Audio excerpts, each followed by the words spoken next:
Olá, estamos retornando agora para a lição número 6 do nosso estudo de Levítico, Números e Deuteronômio, e hoje com o tema Deus estabelece critérios para adoração, onde nós vamos estudar os capítulos 13 ao 20 do livro de Levítico.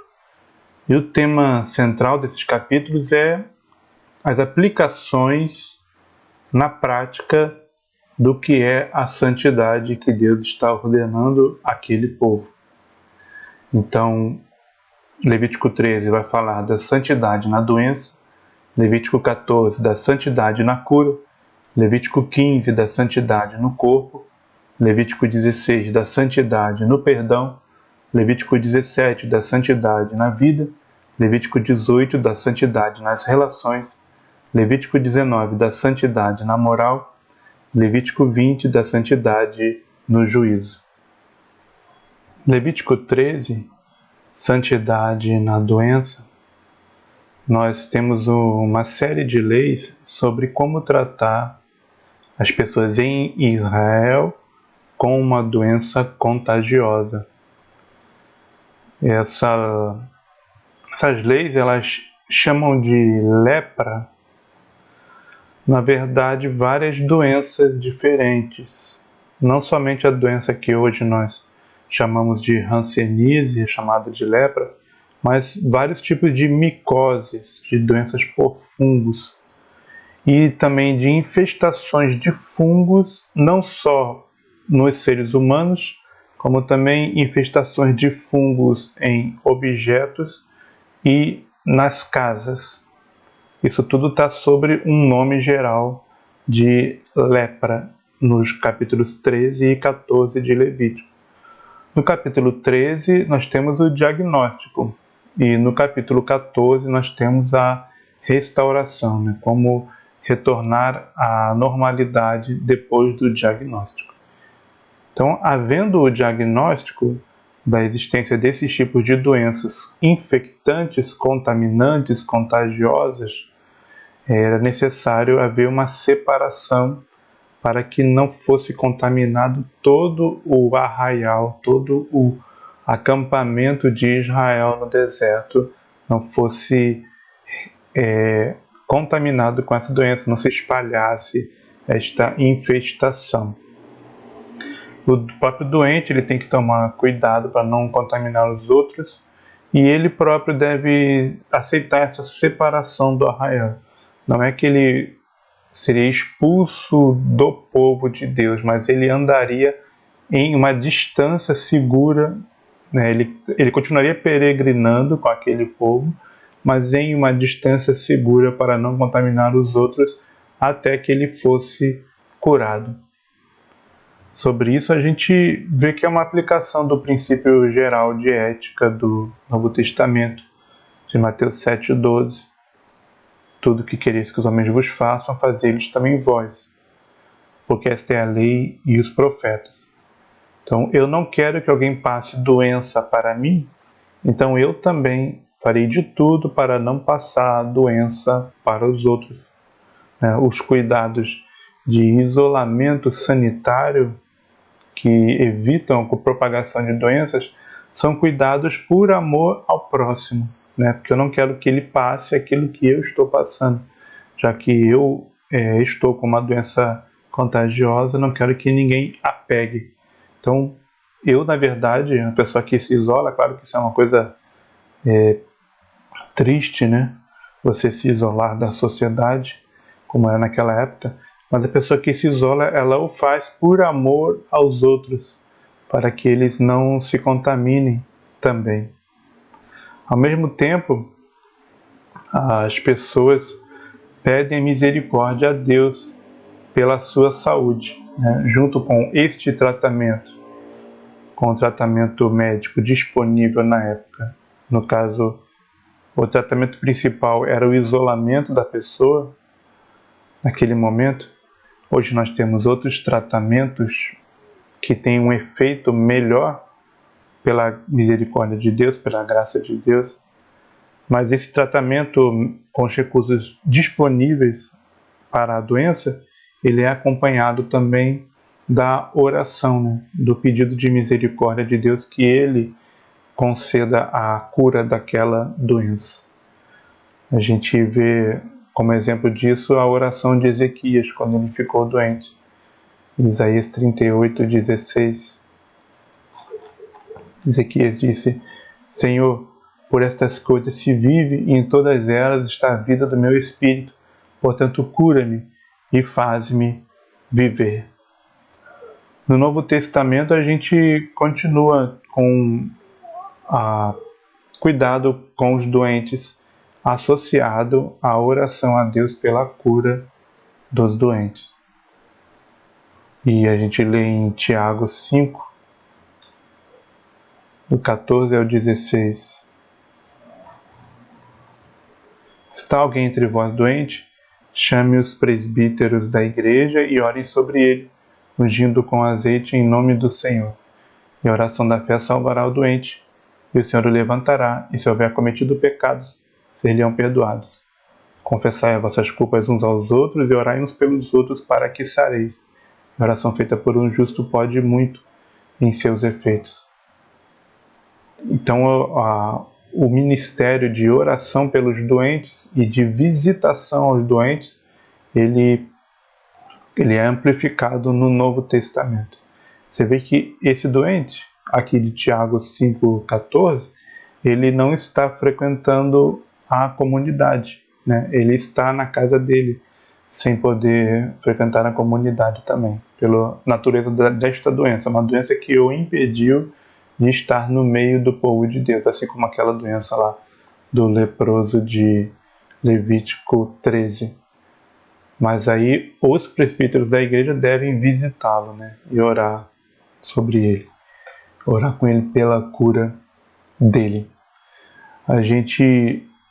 Claro que a gente não deve cair num outro extremo de negar os benefícios da medicina, né, e pedir somente milagre de Deus, e buscar apenas o milagre e não buscar as curas pelos meios que a providência de Deus nos concede nos dias de hoje, que é a consulta com o médico, o tratamento, a cirurgia, o remédio, todas essas coisas, né? Eu lembro, por exemplo, que a humanidade descobre que tem muitas substâncias nas plantas que ajudam a curar as doenças. Eu pergunto, quem criou essas plantas medicinais com essas substâncias nelas que ajudam a curar as doenças?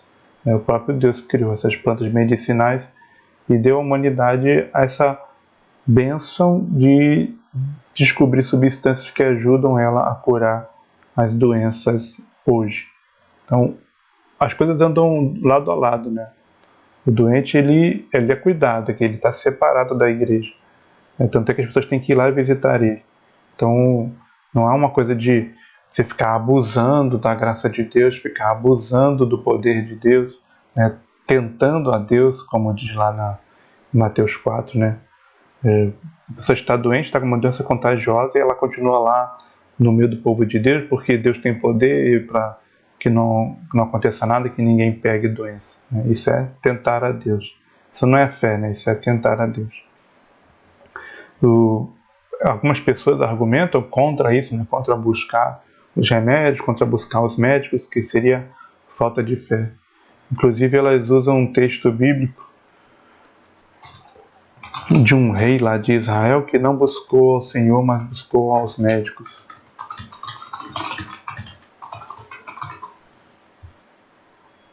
Esse aqui, o rei Asa, na verdade o rei de Judá, né? Segundo a Crônicas 16, diz que ele ficou doente, a doença é extremo grave, e na sua enfermidade não buscou ao Senhor, mas antes aos médicos. E algumas pessoas se baseiam nesse versículo para dizer que o cristão, se ele buscar um médico, é falta de fé, né? Claro que isso aqui não é uma negação da necessidade, da validade da medicina, mas sim de que ele não fez a outra parte, de buscar ao Senhor também, ou de que ele confiou mais no homem do que no Senhor. Aí, com certeza, se eu confio mais nos homens do que em Deus, eu estou errado. Eu tenho que fazer as duas coisas, buscar os médicos e buscar o Senhor. Buscar só o Senhor sem buscar os médicos é aquela pretensão de tentar a Deus, né? De eu abusar de Deus, de eu obrigar a Deus a fazer milagres. E buscar só os médicos sem buscar o Senhor, aí sim é uma secularização, né, da minha fé. Eu estou crendo mais na ciência do que crendo no poder de Deus. Tem que ser as duas coisas ao mesmo tempo. Até sobre isso aqui, de que não é uma questão de que eu só vou depender de milagre para ser curado. A gente lembra que aquele povo lá de Levítico 13, onde é ordenado que a pessoa se separe, aquele povo via milagres todos os dias. Todos os dias havia um milagre acontecendo. Caía pão do céu, saía água da rocha, as roupas não envelheciam, os sapatos não estragavam durante 40 anos, e a nuvem, a coluna de fogo, estava sobre o acampamento e os orientava para onde eles deviam ir. Então é um povo que todo dia estava vendo milagres ali. Mas mesmo assim Deus ordenou lá em Levítico 13 que os doentes fossem separados. Deus não poderia curar esses leprosos? Claro que poderia, mas ele deve viver separado enquanto ele estiver com a lepra, justamente para ensinar ao povo como tratar as doenças quando não houver milagres disponíveis. Se Deus fizesse milagre o tempo todo com todo mundo, milagre não ia ser mais milagre. O milagre ele tem um propósito de confirmar a revelação de Deus. Tanto é que se você olhar pela Bíblia, você buscar se você realmente examinar, se contar quantos milagres tem na Bíblia, de Gênesis a Apocalipse, você vai ver que eles estão concentrados em 3 momentos específicos. Existem alguns milagres espalhados, mas a maioria dos milagres se concentra em 3 momentos da história. Quando Deus liberta o povo do Egito e leva até a Terra Prometida sob Moisés, que é o texto que a gente está estudando aqui, o Pentateuco. Quando Deus levanta os profetas para repreender o povo pelo seu desvio, que é lá com Elias e Eliseu. Aqui em 1 Reis, final de 1 Reis, começo de 2 Reis, nas histórias de Elias e Eliseu tem vários milagres concentrados. Fora isso, só quando vem o Evangelho, o Novo Testamento com Jesus. Todo o período bíblico, ele na verdade tem poucos milagres espalhados. Grande quantidade de milagres está concentrada nesses 3 momentos. No momento da saída do povo do Egito, no momento do início do ministério dos profetas, sob Elias e Eliseu, e na revelação do Messias, Jesus Cristo, e seus apóstolos. Só nesses 3 períodos de tempo estão concentrados a maioria dos milagres bíblicos. Porque o milagre ele é um sinal de que Deus está se revelando ao povo. E que Deus está dando a sua palavra ao povo. Então, quando ele deu a lei, ele acompanhou essa promulgação da lei por muitos milagres.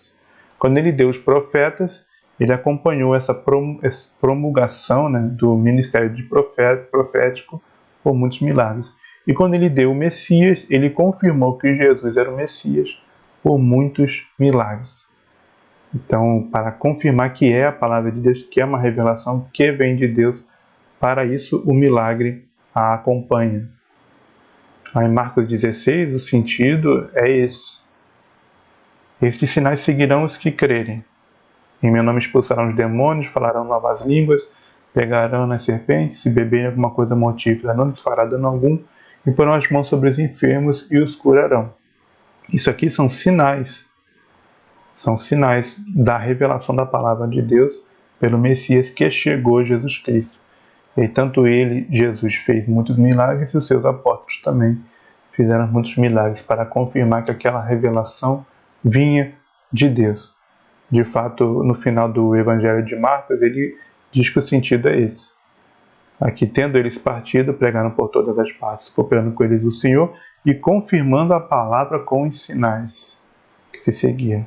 Então, os sinais dos eventos sobrenaturais são para confirmar que aquela palavra que estava sendo revelada era de Deus. Sobre isso também tem um texto que fala exatamente isso, lá num episódio de Elias, que ele ressuscita um garoto, Palavra de Deus, verdade na sua boca. Calma aí.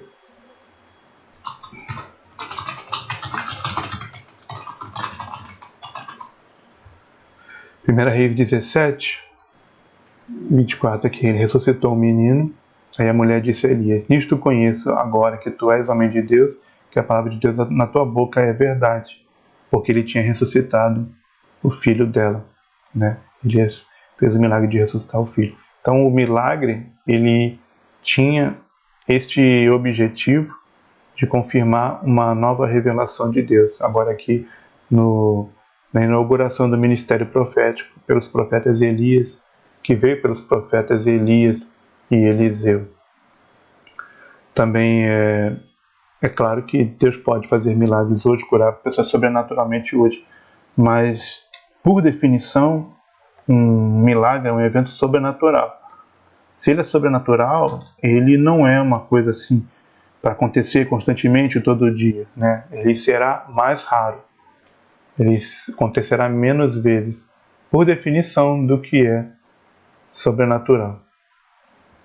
Nós sim devemos buscar pedir a Deus, pedir milagres a Deus, mas eu sei que para este tempo, para esse momento da história da salvação, os milagres são coisas menos frequentes. Eu sei disso pelo propósito do tempo que eu estou na história da salvação.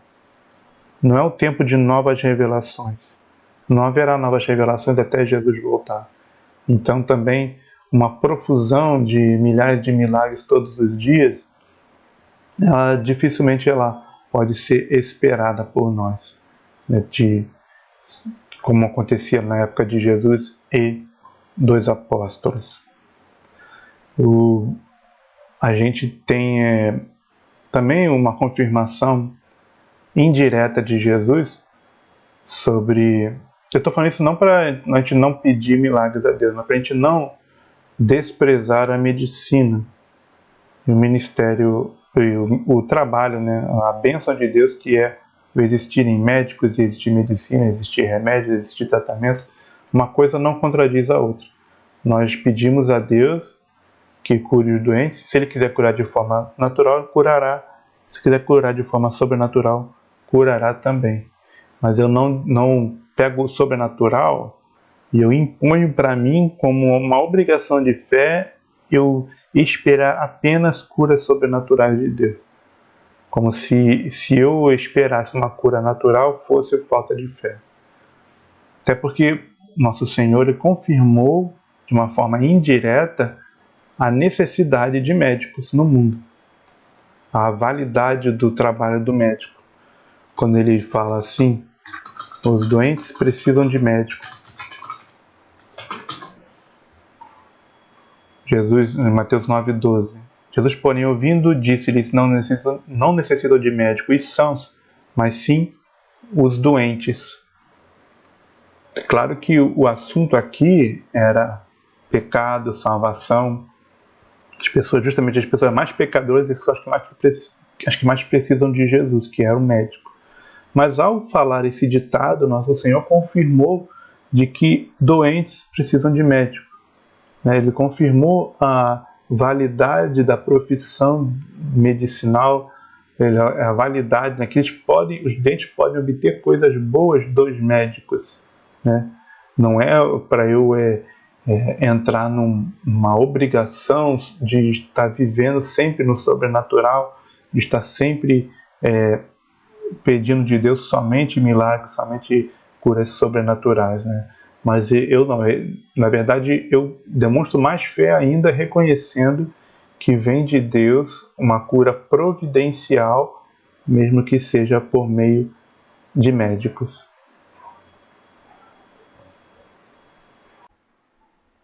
Ainda sobre essa questão das curas das doenças nos dias de hoje, muitas pessoas pegam textos como o de Atos 19, de 11 e 12, onde fala: Deus pelas mãos de Paulo fazia maravilhas extraordinárias, de sorte que até os lenços e aventais se levavam do seu corpo aos enfermos e as enfermidades fugiam deles, e os espíritos malignos saíam. Algumas pessoas pegam esses tipos de textos e dizem que nós deveríamos esperar ou buscar esse mesmo tipo de poder para os cristãos de hoje estarem curando as doenças de forma miraculosa, de uma forma assim cotidiana. Porém, conforme nós já explicamos, isso fazia parte de um contexto de revelação do Novo Testamento, da nova palavra que Deus estava dando. Os sinais acompanhavam a palavra para confirmá-la como vinda de Deus. O Paulo, ele é um apóstolo. Os apóstolos receberam esses tipos de capacidades de uma forma extraordinária e especial de Jesus. A gente lê em Atos 10, sobre os primeiros 12 apóstolos, ele falou que, no versículo 1, deu-lhes poder sobre os espíritos imundos para os expulsarem e para curarem toda a enfermidade e todo o mal. Então, foi um poder específico que Jesus deu a pessoas específicas.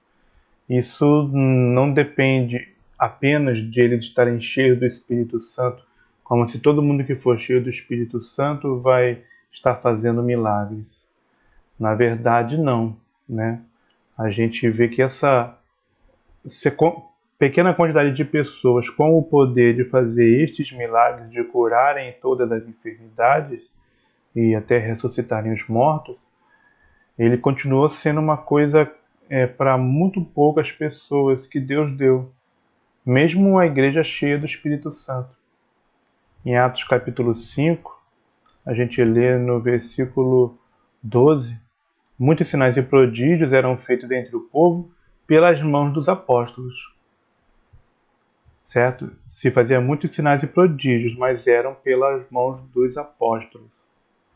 E aqui em Atos 5 nós já temos um grande número de pessoas, né? A gente já tem os 3.000 pessoas que se converteram no dia de Pentecostes.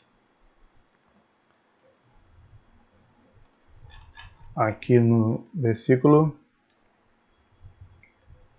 2:41, ali se converteram 3.000 pessoas, e depois que ele cura o paralítico do templo, se convertem mais 5.000 pessoas.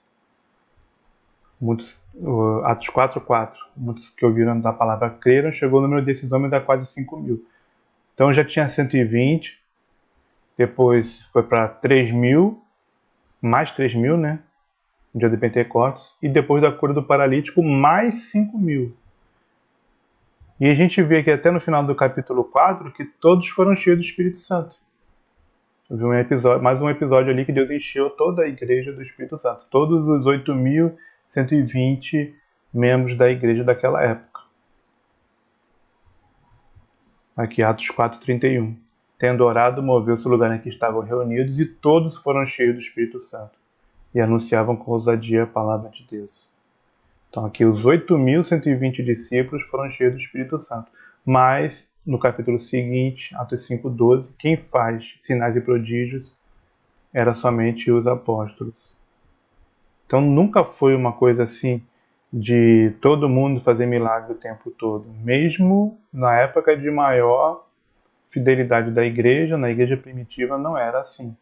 Eram poucas pessoas, justamente para confirmar quem era o apóstolo e quem não era. Paulo fala, numa das cartas dele, que os sinais que ele fazia provavam que ele era um apóstolo de Jesus Cristo, mesmo ele tendo vindo depois. Onde ele não foi um discípulo que seguiu a Jesus durante o ministério terreno de Jesus, mas Jesus ressuscitado apareceu para Paulo depois e o enviou como apóstolo. Então ele era um apóstolo legítimo porque Jesus o enviou diretamente, mesmo ele tendo vindo depois. E a prova de que ele era um apóstolo é que ele fazia sinais e prodígios. Lá em 2 Coríntios 11 fala isso. Sinais do meu apostolado. Aqui, deixa eu ver realmente qual é o texto.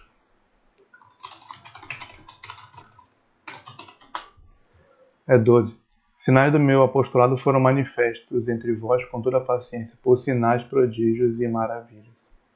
E mesmo ele, sendo um apóstolo, ele tendo recebido poder para curar doenças, ele não podia curar todas as doenças o tempo todo. A gente lê em 2 Timóteo 4,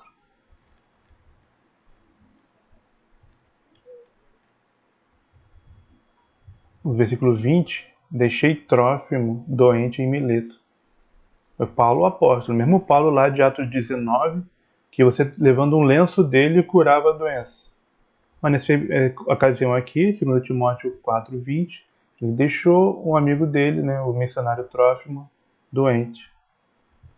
Então, mesmo nesse caso, ele não está disponível o tempo todo o poder de curar doenças que Deus tinha dado aos apóstolos. E para o próprio Timóteo, Paulo recomenda ele cuidar da saúde dele, mas não por meio de milagre. 1 Timóteo 5, o versículo 23, não bebas mais água só, mas usa um pouco de vinho por causa do teu estômago e das tuas frequentes enfermidades. Por que Paulo não recomenda para Timóteo para ele orar a Deus para acabar com as enfermidades que Timóteo tinha? E não era só uma coisa que Timóteo teve ocasionalmente, não. Ele tinha frequentemente. Era alguma doença crônica que Timóteo tinha, que Paulo cria que ele bebendo um pouco de vinho ia melhorar. Mas onde está aqui a doutrina da saúde perfeita como devida à fé? Né? Se eu tiver fé, eu não vou ter doença nenhuma. O Timóteo tinha frequentes enfermidades. 1 Timóteo 5:23. E não vamos dizer que é falta de fé de Timóteo, né? Nem falta de fé de Paulo, né? Por favor. Porque segundo Timóteo, Paulo elogia a fé que Timóteo tinha, né? Trazendo à memória, 2 Timóteo 1:5, trazendo à memória a fé não fingida que em ti há. Então não vai dizer que é falta de fé em Timóteo. Levítico 14, nós vamos ler sobre a lei da purificação do leproso. E o tema que a gente está puxando é santidade na cura. Né? Aquela pessoa que foi afastada em Levítico 13, afastada do convívio do arraial, ela, quando fosse curada, seria reintegrada à sociedade. O israelita poderia voltar a conviver com as pessoas, estar no meio de todos, e inclusive estar presente ao tabernáculo novamente. Então é a lei para ele no dia da sua purificação. E aqui ele faria um sacrifício, ele levaria como oferta 2 pombas, uma para ser sacrificada e outra para ser solta.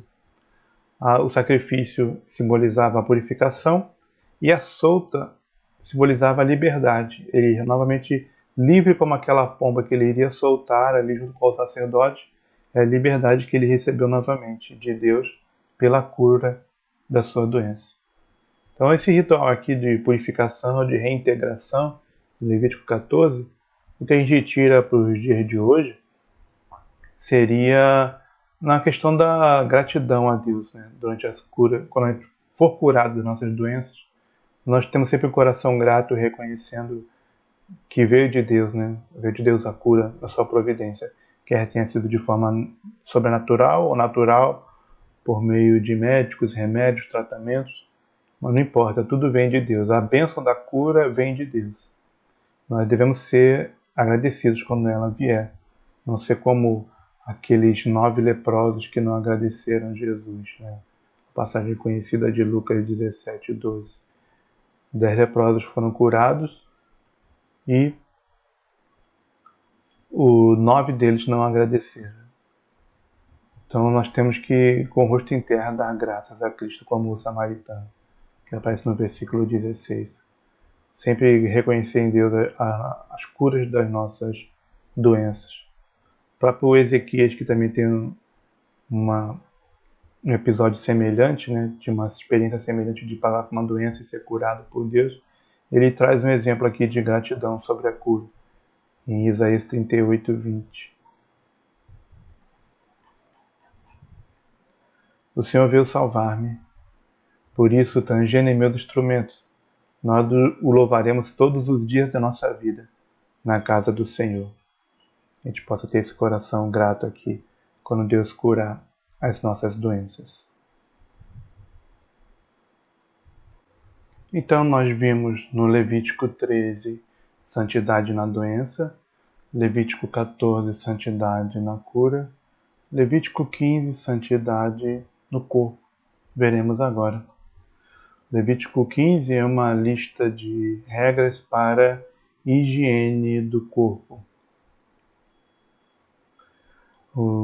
onde quaisquer tipos de fluxos, sejam naturais ou devidos a alguma doença, eles têm o seu período de separação e têm a sua necessidade de limpeza com água. Sobre a aplicação desse tipo de texto, esse tipo de regras aqui, nós já falamos na aula passada, onde Deus está comunicando àquele povo que a higiene, que a limpeza também são virtudes morais que ele ordena ao seu povo. Santidade não é só não roubar, não matar, não adulterar. Santidade também é cuidar do próprio corpo e da própria saúde. A gente tem isso confirmado também no Novo Testamento em textos como 2 Coríntios 7:21. 7:1, quer dizer.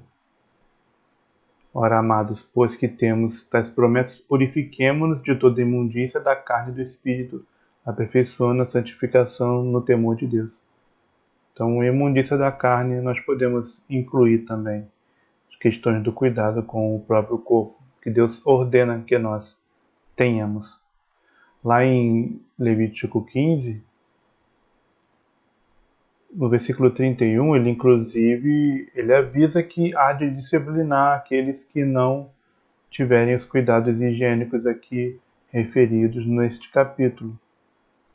No versículo 31, ele fala: assim separareis os filhos de Israel das suas imundícias, para que não morram nas suas imundícias, contaminando o meu tabernáculo que está no meio deles. Ou seja, havia uma promessa de que Deus daria um castigo, Deus executaria uma disciplina para aqueles que não fizessem essas regras de higiene. E interessante é o seguinte, que você, particularmente, você pode quebrar essas regras e as outras pessoas não saberem, né? Porque isso é uma coisa particular do seu corpo. Só que Deus, né, estaria vendo e estaria castigando em público aqueles que desobedecessem estas regras. Isso nos comunica sobre a questão dos pecados ocultos, da rebeldia oculta, da desobediência que nós fazemos em secreto, que ninguém está sabendo, né, mas Deus está sabendo. E Deus, por ser onisciente, ele há de trazer então uma disciplina para os que pecam em oculto, mesmo que aos olhos dos homens eles parecem ser bons e santos, né? Como os fariseus eram da época de Jesus, né? Mateus 23, versículo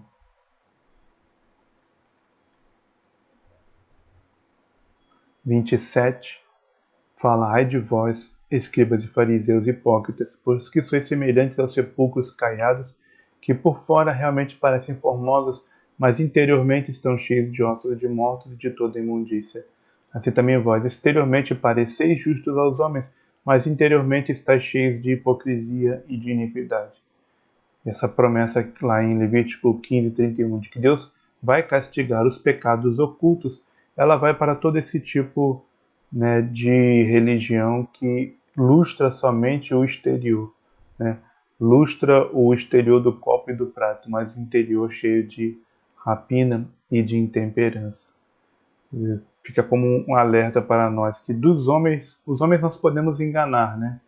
Dos homens nós podemos nos livrar da repreensão pelos nossos pecados em oculto, mas não de Deus. Não podemos nos livrar porque Ele está vendo.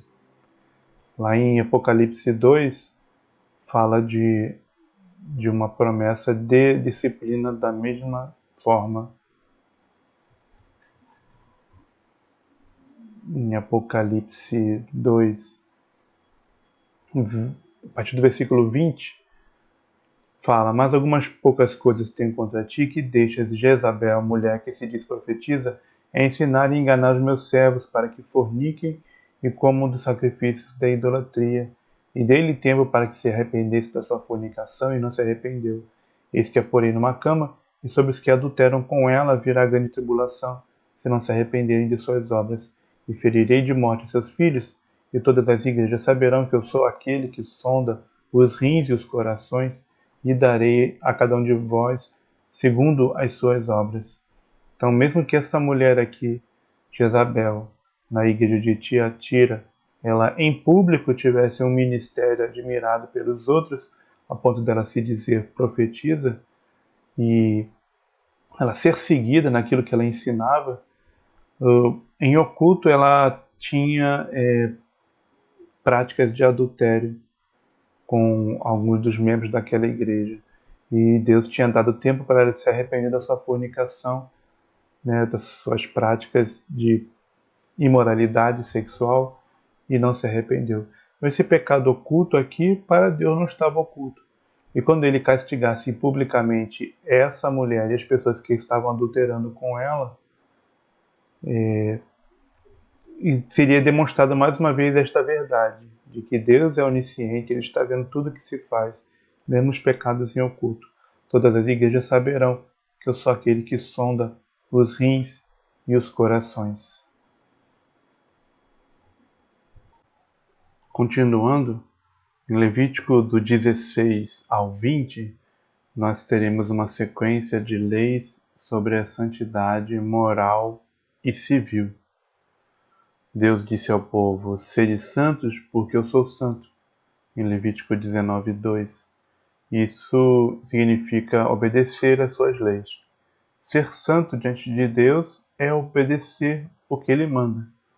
Essa submissão às instruções de Deus é uma parte relevante daquilo que a Bíblia chama ser santo. Então ele vai estar promulgando ao povo uma série de leis agora, saindo da parte individual que ela estava antes, do Levítico 11 a 15, indo para um caminho para o coletivo, do Levítico 16 a 20, uma santidade coletiva do povo, para que o povo busque o perdão de Deus coletivamente, em Levítico 16, da maneira ordenada por Deus, em Levítico 17, a santidade da vida, ou seja, na relação com o sangue, que o povo tenha santidade nas suas relações, conforme as instruções de Levítico 18, ele pratique os mandamentos morais de Deus na sua vida, como diz Levítico 19, e a sociedade de Israel ela esteja executando os castigos de Deus sobre os crimes que são cometidos dentro dela, conforme Levítico 20, a santidade no juízo. O cristão ele também deve renovar a sua mente, né, ao modelo divino. E também as igrejas devem buscar ser um grupo de santidade coletiva, conforme diz 1 Coríntios 5. Ele fala sobre a necessidade do grupo coletivamente estar buscando a santificação.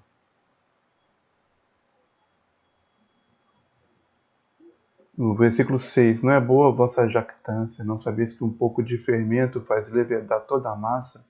Alimpai-vos, pois, do fermento velho, para que sejais uma nova massa, assim como estáis sem fermento.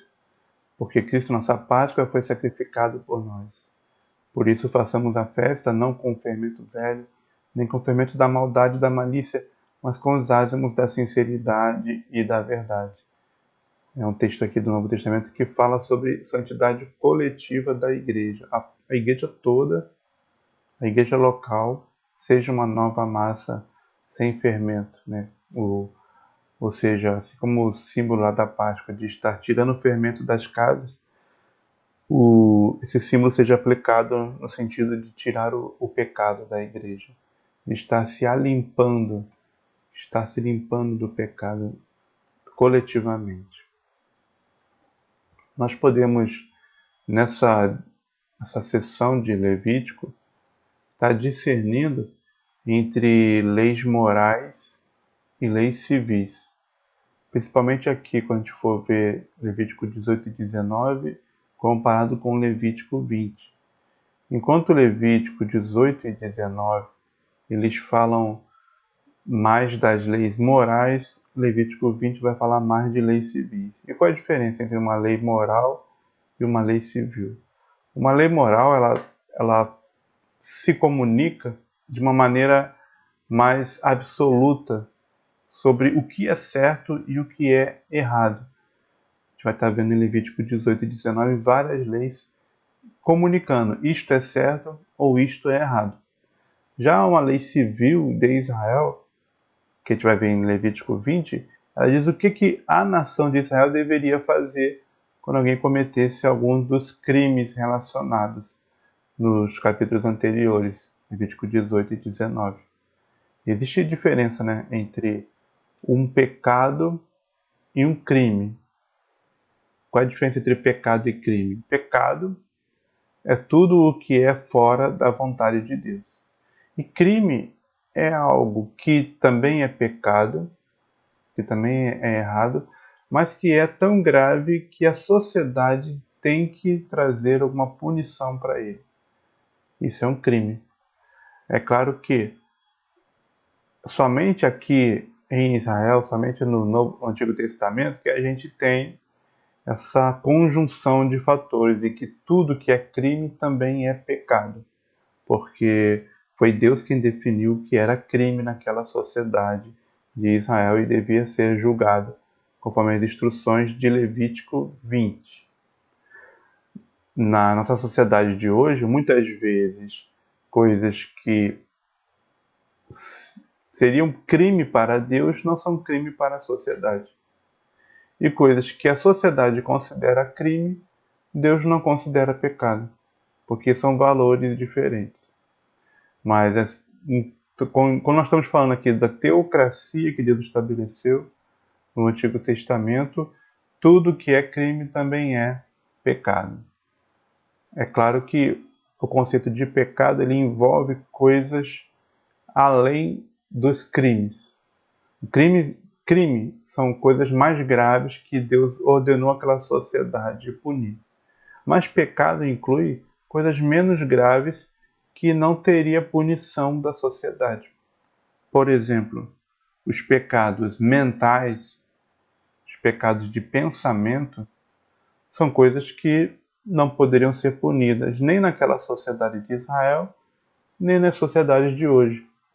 Porque não tem como eu provar que a pessoa está praticando aquilo, né? A mente de cada ser humano, ela é uma fortaleza impenetrável. Só Deus penetra o que se passa dentro da mente de cada ser humano. Então, os pecados de pensamento ficam para a pessoa lidar diretamente com Deus. Não tem como a sociedade punir. A sociedade pune os pecados que podem ser testemunhados e provados de forma concreta, fisicamente. Eu vi o fulano fazer isso. Eu vi ele fazer aquilo. Então, isso pode ser punido pela sociedade quando for um evento que aquela sociedade considera grave. Agora, também nós precisamos estar discernindo, né, qual partes aqui de Levítico 18 a 20 elas valem para o cristão no dia de hoje. O que vai valer é aquilo que o Novo Testamento confirma. Se o Novo Testamento não confirmar, não é obrigatório nenhuma dessas leis aqui. Porque nós estamos debaixo da lei de Cristo, conforme nós já explicamos. Então preciso... Aqui vai ter uma longa lista de mandamentos, Levítico 18 e 19, e Levítico 20 também. eu preciso conferir cada um. Cada um eu tenho que ir lá conferir no Novo Testamento se ele é confirmado ou não. Eu não posso tratar todos da mesma forma, porque alguns são confirmados e outros não são confirmados. Alguns alguns então se repetem no Novo Testamento, se mantêm no Novo Testamento, e outros não se repetem e não se mantêm no Novo Testamento.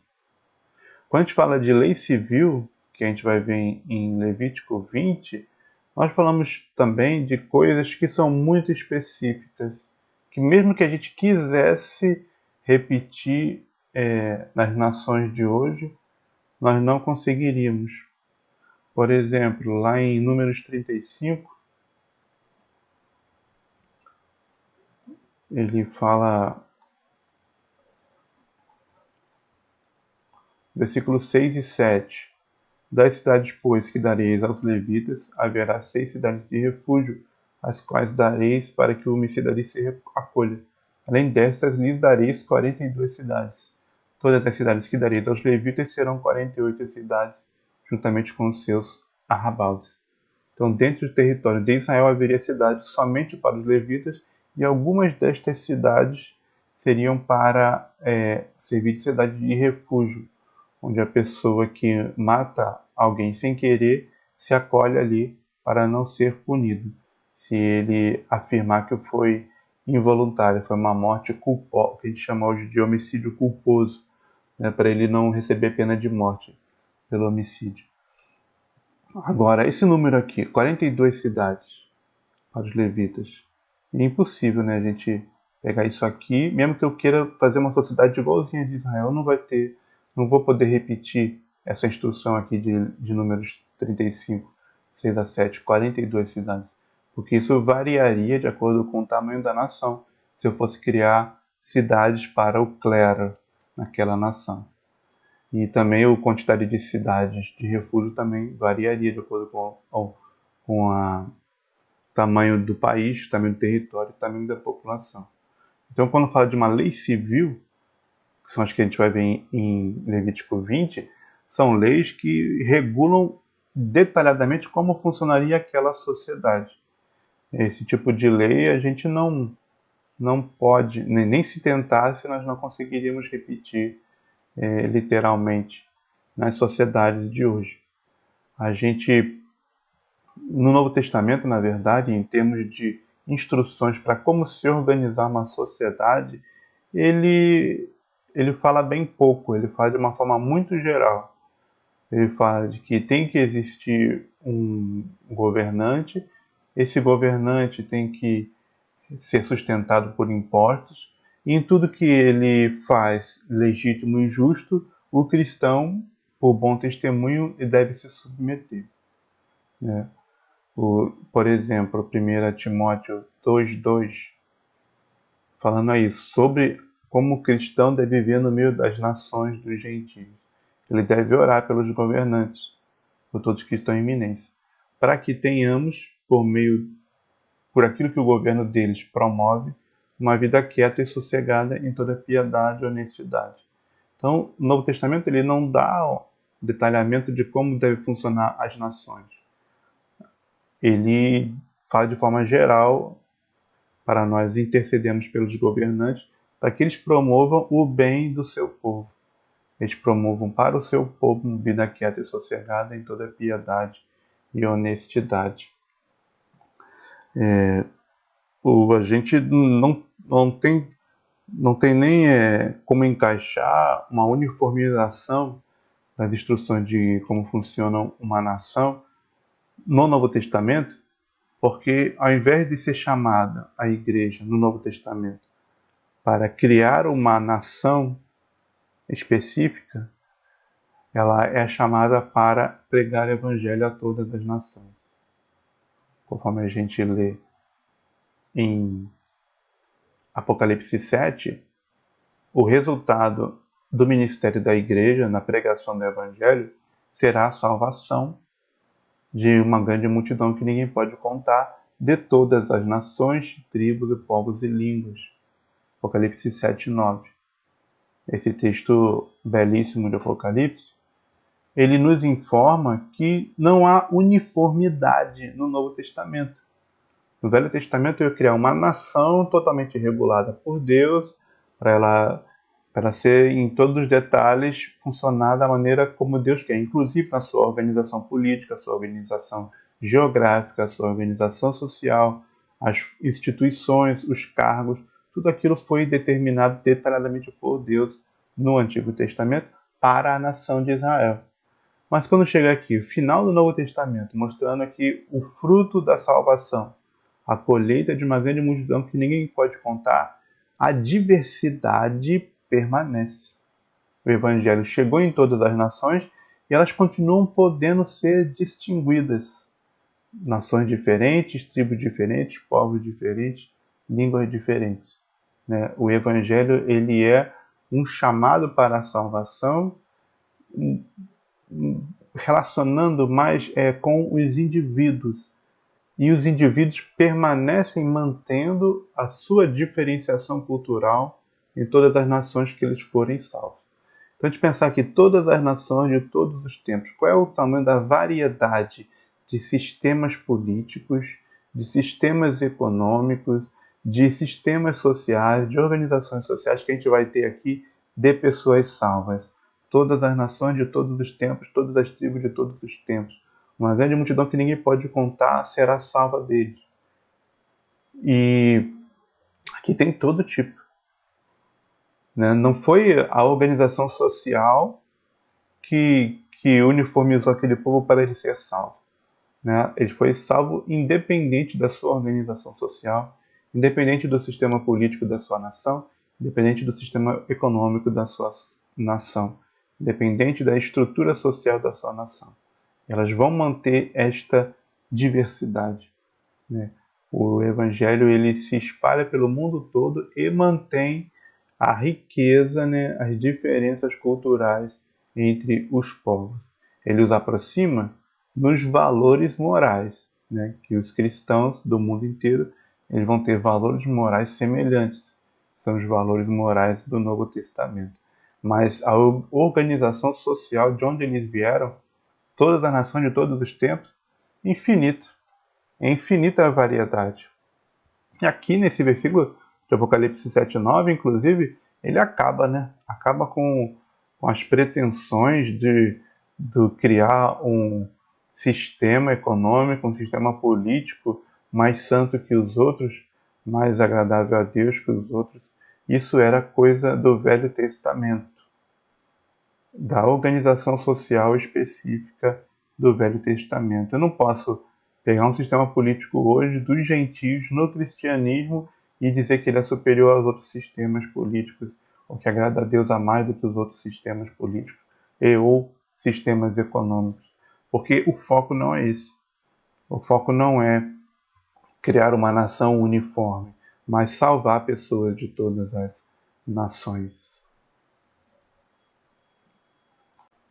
Levítico 16, então, nós vamos ver a santidade no perdão, onde nós temos em Levítico 16 a cerimônia provavelmente mais importante de Israel, de uma vez por ano, no dia da expiação, trazer 2 bodes, um para servir como expiação dos pecados e outro para ser enviado para fora da congregação. Um é o bode sacrificado ao Senhor, aqui no versículo 8, e outro bode emissário, que vai ser enviado para longe do arraial. Eles simbolizam, primeiro da expiação, o pagamento pelo pecado. O segundo bode, que não é sacrificado, ele é enviado para ir para o deserto, ele simboliza o afastamento do pecado. A obra de Deus de tirar o pecado do seu povo. Não só pagar pelo pecado, mas também tirar o pecado. Simbolizado aí no bode emissário. A gente lembra essa obra aqui do bode emissário, de tirar o pecado do meio do povo, A gente lembra que a obra de Deus não é somente para nos perdoar, mas também para nos transformar. Pode citar Salmo 103, versículo 12. Assim como está longe o Oriente do Ocidente, assim afasta de nós as nossas transgressões. Não só no sentido de dele perdoar, não levar em consideração, mas também de nos tirar, de tirar o mal que há em nós, de nos purificar e nos santificar gradualmente. Assim, nós temos essa cerimônia de Levítico 16, dos 2 bodes, um bode para a expiação do pecado e outro bode para o afastamento do pecado. E essa, é claro, é uma obra efetuada pelo nosso Senhor Jesus Cristo no Novo Testamento. Ela se apontava para o afastamento definitivo dos pecados do povo de Deus que Cristo faria. João 1:29, nós lemos: no dia seguinte, João viu a Jesus que vinha para ele e disse: eis o Cordeiro de Deus que tira o pecado do mundo. Essa obra de santificação, de transformação dos corações do seu povo, apontando para o livramento definitivo do pecado.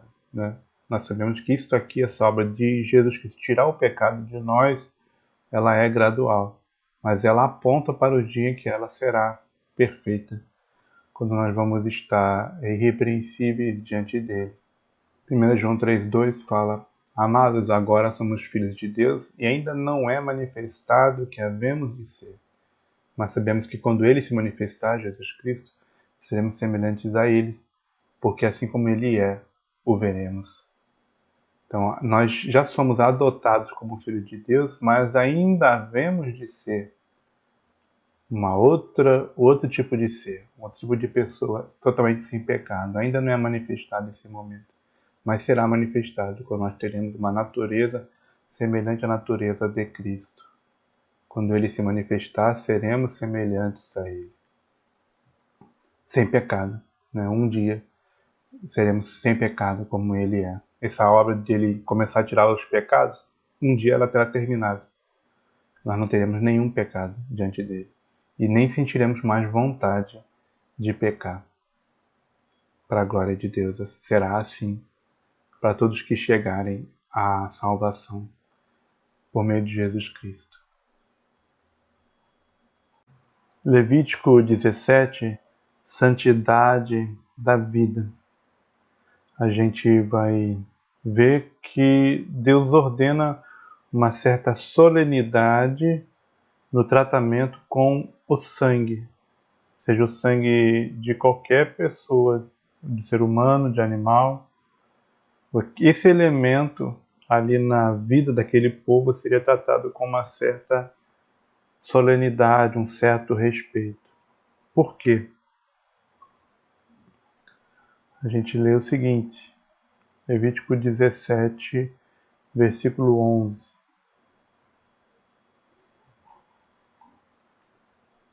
Porque a vida da carne está no sangue, pelo que vou-lo tenho dado sobre o altar, para fazer expiação pelas vossas almas, porquanto é o sangue que fará expiação pela alma.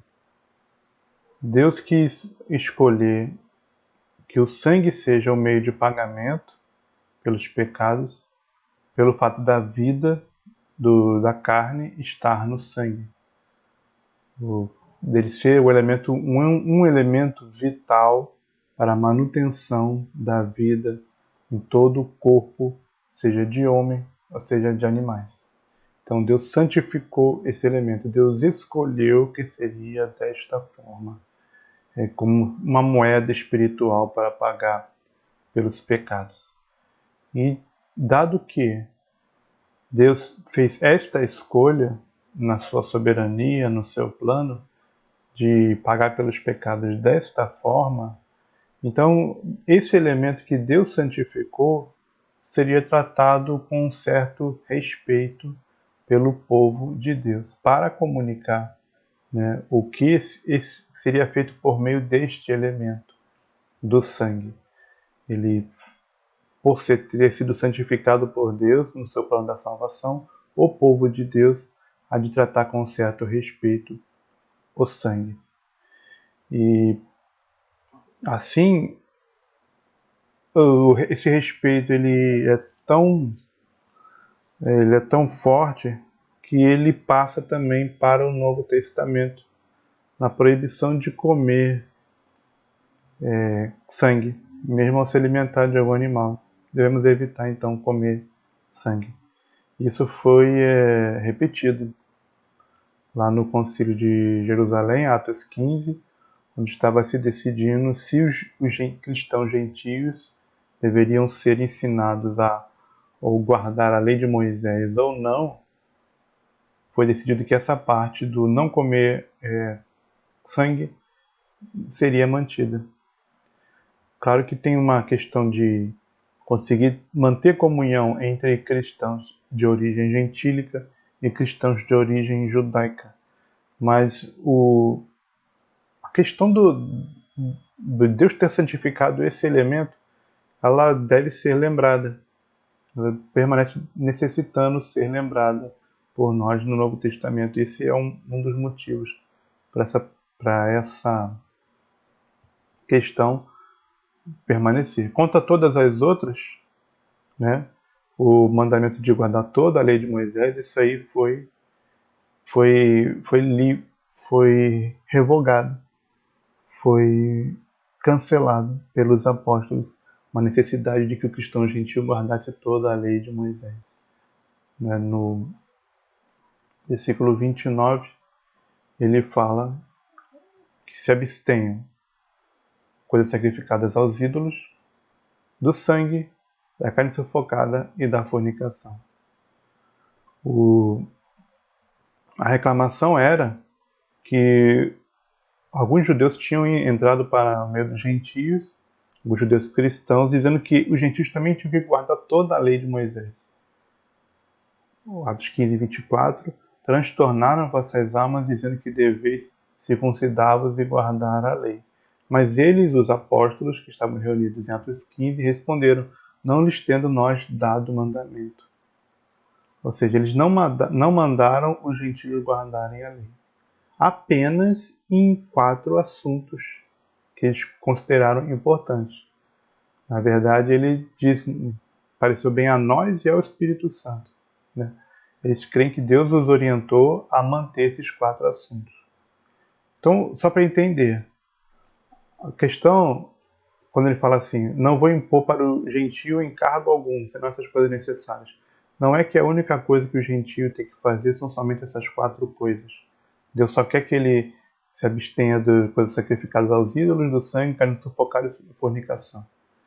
Mas que essas 4 coisas são as únicas coisas da lei de Moisés, da lei do Antigo Testamento, que eles tinham ainda que ser ensinados. Porque todas as outras coisas já estavam contidas nas instruções de Jesus e dos seus apóstolos.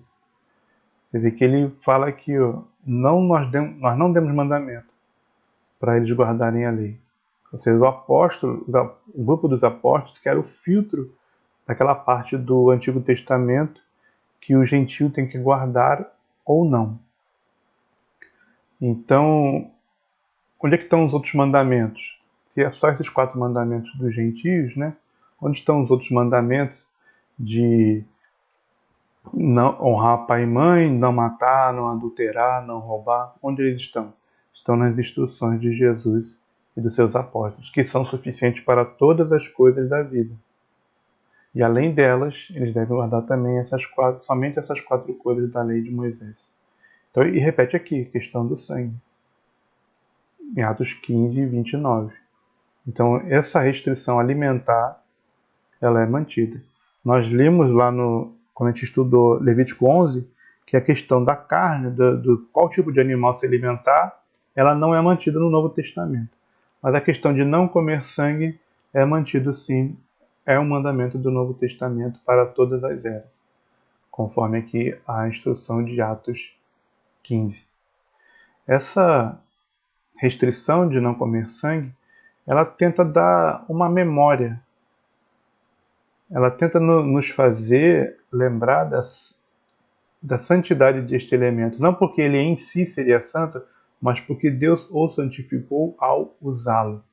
Quando Deus decide usar o sangue para prover a salvação das pessoas, dos seres humanos que ele salvaria, então o elemento passa a se tornar, passa a haver uma aura de solenidade, de respeito, de reverência necessária sobre este elemento, porque Deus o usou. Né? Aquilo que Deus tocou, aquilo que Deus usou para o seu propósito divino de salvação, então eu tenho que ter um certo respeito. Quando eu leio lá em Atos 20 e 28, eu sou lembrado disso. Atos 20 e 28 diz: olhai, pois, por vós e por todo o rebanho, sobre que o Espírito Santo vos constituiu bispos, para apacentares a igreja de Deus, que ele resgatou com seu próprio sangue. A igreja de Deus foi resgatada pelo sangue de Deus. Então, é nesse sentido aqui que eu respeito o elemento sangue, né? Porque ele foi o elemento que me salvou. Quando Deus se fez homem e derramou o seu santo e precioso sangue para me resgatar e me tornar sua igreja. Levítico 18. Santidade nas relações. A gente lê a partir de agora, Levítico 18 e 19, as leis morais, né? São declarações de Deus sobre aquilo que é certo e sobre o que é errado. Sempre lembraremos que a gente precisa conferir no Novo Testamento quais são repetidas, mantidas, confirmadas e quais não são confirmadas no Novo Testamento. Especificamente, Levítico 18, ele vai citar sobre as abominações. Todas estas abominações fizeram os homens desta terra, que nela estavam antes de vós, e a terra foi contaminada. Essa palavra aqui, abominação, ele faz uma graduação entre os pecados. São alguns tipos de pecados que, aos olhos de Deus, são piores. Sim, existe graduação de pecado, né? A própria, se a gente reparar nesta lei de Deus sobre castigos diferentes para crimes diferentes, com isso ele está comunicando que alguns são mais graves do que outros. No nosso meio evangélico, existe um ditado chamado "não existe pecadinho nem pecadão". Esse ditado ele tem que ser avaliado em qual sentido que está sendo usado ele. Né? Se for no sentido de que o menor dos pecados ainda nos condena aos olhos de Deus, pode ser um pequeno pecado, um menor pecado, ele ainda assim é suficiente para me condenar, aí esse ditado está certo. Realmente, para me condenar não existe pecadinho nem pecadão. Eu sou condenado, sou um perdido. Agora, se for no sentido de que não existe pecados mais graves do que outros, esse ditado ele está equivocado. No Velho Testamento se faz distinção entre alguns pecados mais graves e menos graves. Por exemplo, esses de Levítico 18, que são chamados de abominações. E com essa palavra ele está dizendo que é mais grave do que o normal. E lá no Novo Testamento também faz distinção entre pecados menos graves e pecados mais graves. Lá em 1 Coríntios 5, Paulo trata de um rapaz dentro daquela igreja que estava dormindo com a sua madrasta. E sobre isso Paulo está reclamando com a igreja de Corinto que eles não fizeram nada. Ele diz que esse rapaz deveria ser excluído para ser induzido ao arrependimento deste pecado. Né? Tirai dentre vós esse iníquo, em 1 Coríntios 5:13. E esse tratamento aqui, o tratamento radical, né, que a gente chama cirúrgico de disciplina, é porque esse pecado ele é um pouquinho mais grave. Enquanto que o mesmo Paulo, quando fala de pecados pequenos, ele manda a gente perdoar automaticamente. Aqui, Efésios 4, por exemplo, Efésios 4:2. com toda a humildade e mansidão, com longanimidade, suportando-vos uns aos outros. Então tem pecados pequenininhos, né, menos graves, que eu só suporto, só o meu amor já cobre. Agora, aquele pecado lá de 1 Coríntios 5, ele não podia ser suportado em amor, ele tinha que ter uma reação de veemente discordância da igreja, comunicando que ela era totalmente contra aquela prática daquele jovem que estava dormindo com a madrasta. Só para nós pontuarmos que no Novo Testamento tem sim hierarquia de pecados, pecados mais graves e menos graves. O próprio nosso Senhor Jesus fala sobre isso. Quando Pilatos diz, eu tenho o poder de te livrar, né? Por que você não me responde? E Jesus diz, nenhum poder teria sobre mim se não te fosse dado do alto. Está aqui no versículo 11. Mas aquele que me entregou a ti, maior pecado tem. Então Jesus está dizendo que existem pecados maiores do que outros. Do que o pecado daqueles judeus que entregaram a Jesus com falsas acusações para ser condenado pelo Império Romano, era maior do que o pecado de Pilatos, que estava ali o julgando, né, porque estava considerando as falsas acusações que fizeram sobre Jesus para ele. Os judeus tinham maior pecado do que Pilatos. Então existem pecados mais graves e menos graves. No Levítico 18, então, nós vamos estar vendo Deus explicando aqui no versículo 26 a 28, que todas estas abominações fizeram os homens desta terra, que nela estavam antes de nós, e a terra foi contaminada. Então aqui está uma revelação do motivo de Deus ter ordenado Israel estar removendo aqueles povos, né, os cananeus, perizeus, amorreus.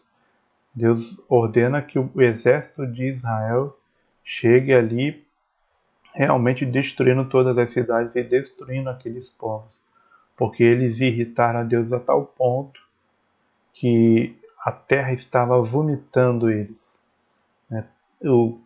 Eles afrontaram a criação de Deus e o propósito de Deus de tal forma que estava havendo um desgosto completo. A própria criação de Deus tinha desgosto deles, né, pelo que eles estavam fazendo. Tudo que a gente lê aqui então, Levítico 18, Deus precisa esclarecer a Israel que ele é contra, para que Israel não se contamine com estas nações de Canaã que estavam fazendo estas coisas aqui abomináveis de Levítico 18. Elas são os motivos pelo qual Deus estava expulsando aquelas nações cananeias. E isso nos ensina que existe, né, o juízo de Deus sobre a impiedade dos homens. Tal como nos tempos do dilúvio, Deus deixou chegar a um ponto em que não tinha mais como permitir a continuidade daquele tipo de sociedade diante do dilúvio e a destruiu, tal como ele esperou o povo de Sodoma chegar a um ponto que não tinha mais como Deus poder manter a existência daquela sociedade. Assim aconteceu com aquelas sociedades cananeias que Deus ordena Israel destruir ao chegar naquela terra, porque elas eram praticantes destas abominações que estão listadas em Levítico 18. Entre essas abominações listadas aqui, nós temos as leis sobre o incesto. O que é o incesto? É uma relação conjugal proibida por Deus. O tipo de parentesco que não pode haver casamento entre eles. Onde fala assim, a partir do versículo 6, descobrir a sua nudez, isso é um eufemismo, né? É uma linguagem figurada para falar do ato sexual. É uma coisa tão abominável estas relações acontecerem que ele ainda fala assim, né, de uma linguagem figurada, né? Como diz lá no Efésios, fala que o que eles fazem oculto não convém nem dizer, né? Efésios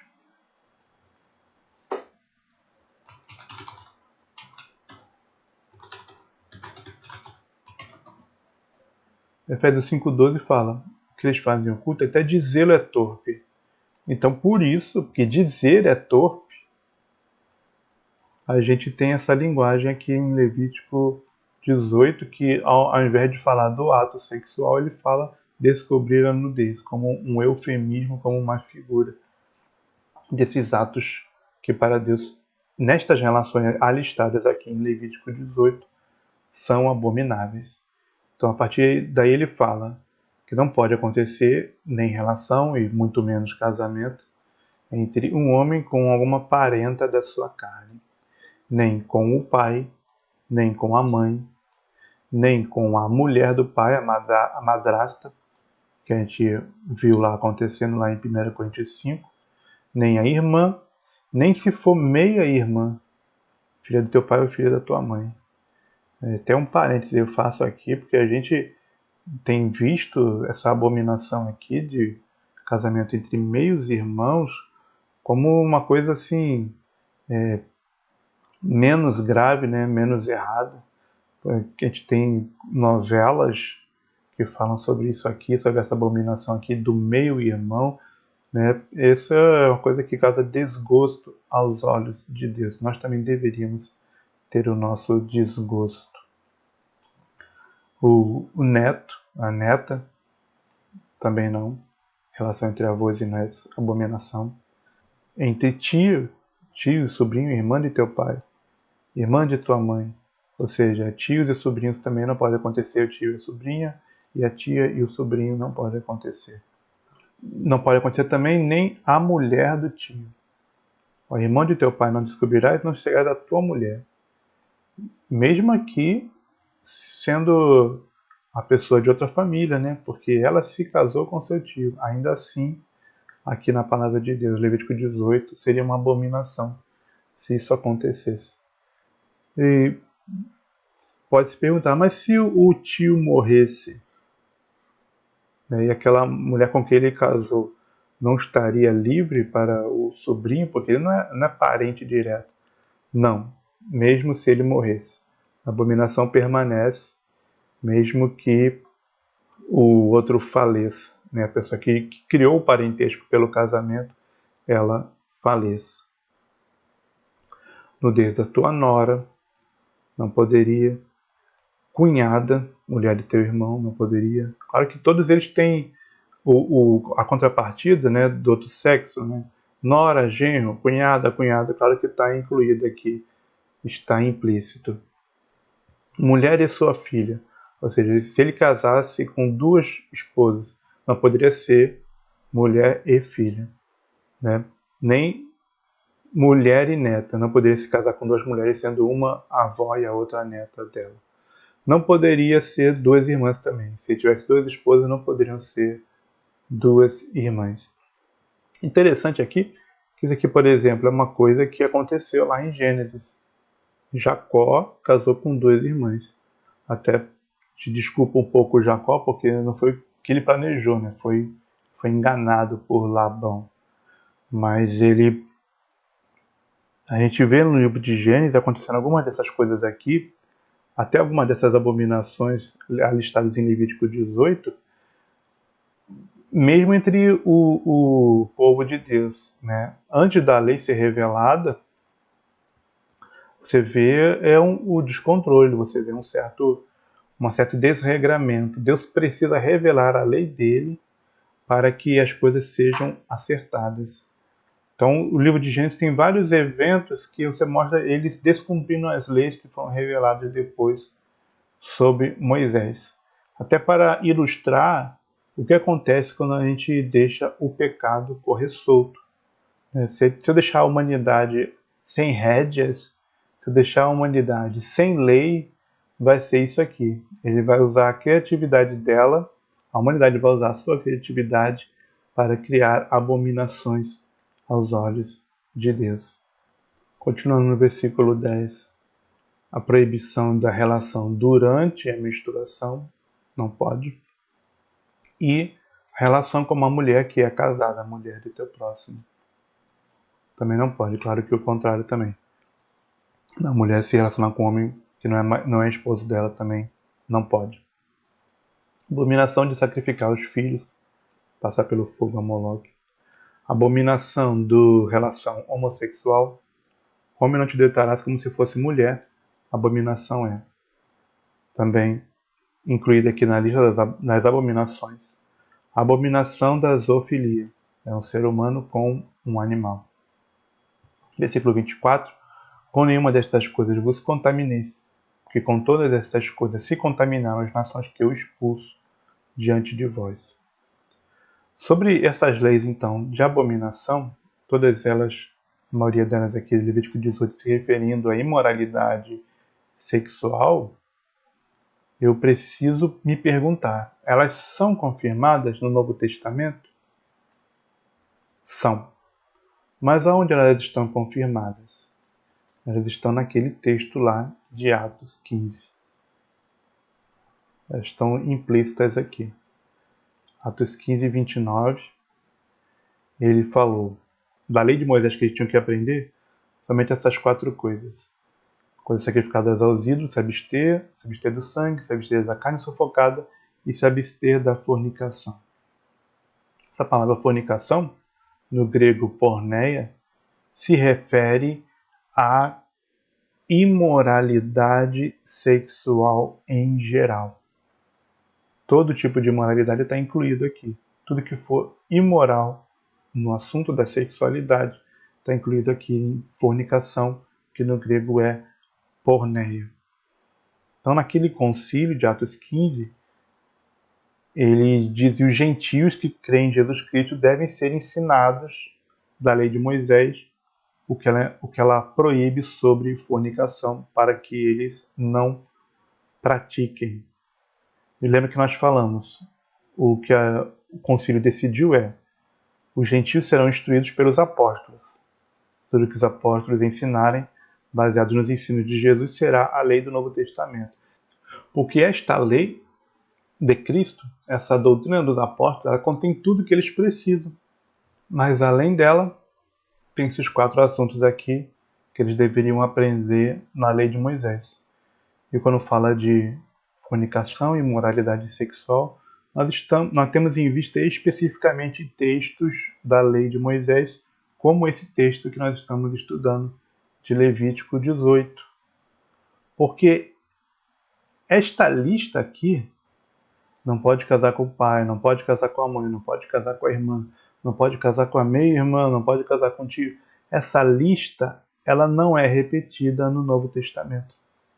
Então é conveniente nós sermos ensinados pela lei de Moisés naquilo que ela fala sobre o que é imoralidade sexual ou não. E esse tipo de ensino está incluído quando fala em Atos 15 e 29, que eles têm que aprender sobre o que é a fornicação que Deus reprova.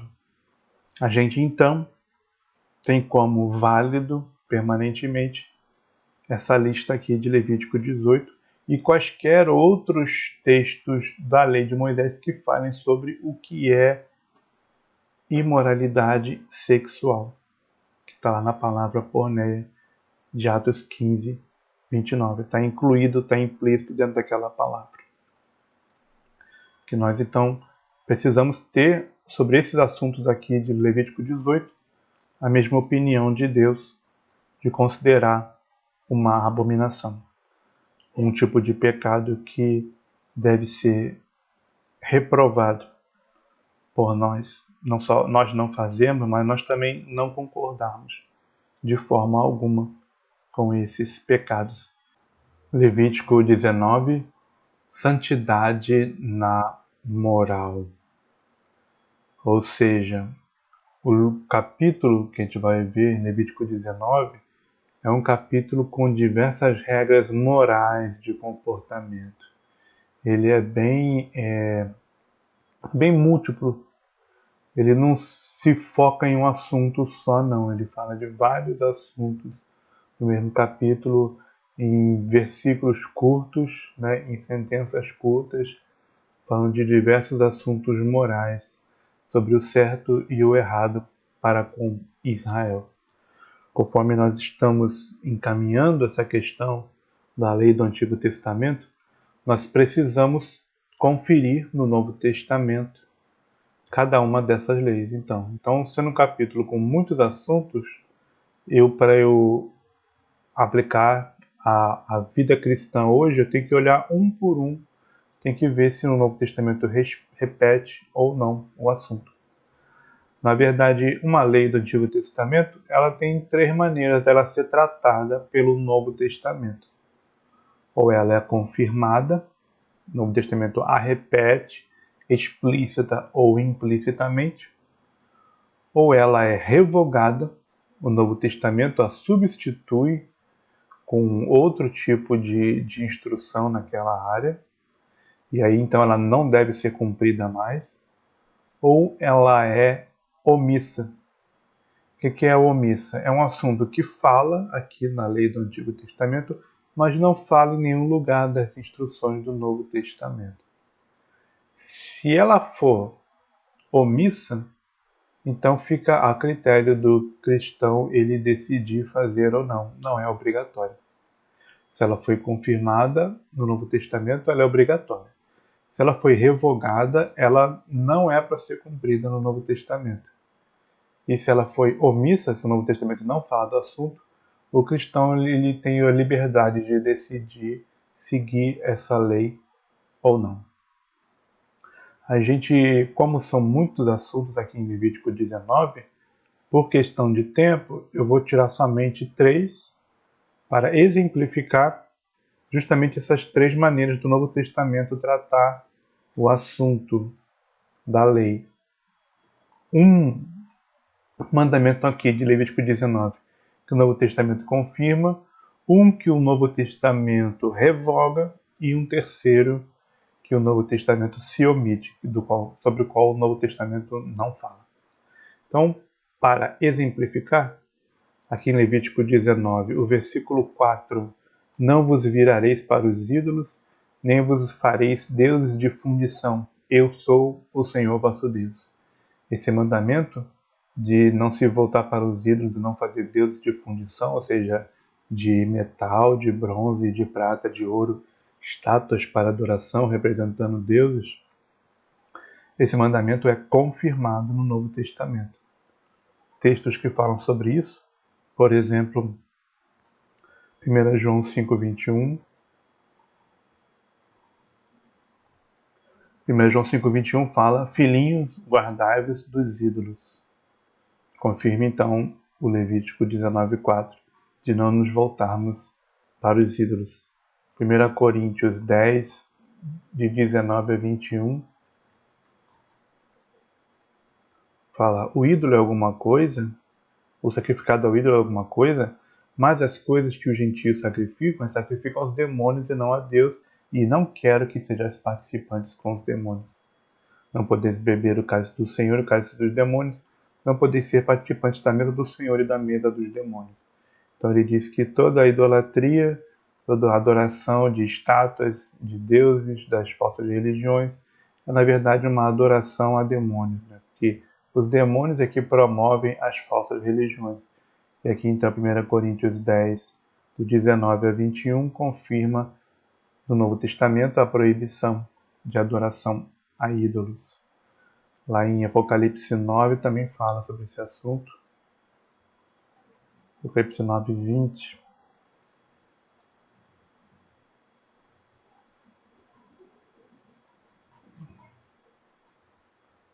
Os outros homens que não foram mortos por estas pragas não se arrependeram das obras de suas mãos para não adorarem os demônios e os ídolos de ouro, de prata, de bronze, de pedra e de madeira, que não podem ver, nem ouvir, nem falar. Então, onde Apocalipse 9, 20 diz que eles deveriam ter se arrependido de adorar ídolos de prata, bronze e ouro, pedra e madeira, está confirmando que isso aqui é pecado, você ter esses tipos de objetos e adorá-los, né, no Novo Testamento. Agora vamos ver um exemplo de uma lei lá de Levítico 19 que foi revogada no Novo Testamento. Por exemplo, a de 19:5, quando oferecer de sacrifício pacífico ao Senhor, da vossa própria vontade o oferecereis. A gente estudou sobre isso aqui, né? O sacrifício pacífico. A gente estudou lá em Levítico 3, né?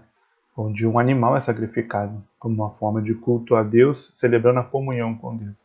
Isso aqui, sacrifício de animais, que está em Levítico 19, isso foi revogado no Novo Testamento. Não é que você não tem obrigação de sacrificar animais. Não, você não deve sacrificar animais no Novo Testamento. Todo esse sistema, todo esse ato religioso de sacrificar animais está revogado no Novo Testamento. A gente lê sobre esta revogação em Hebreus 10, de 7 a 10.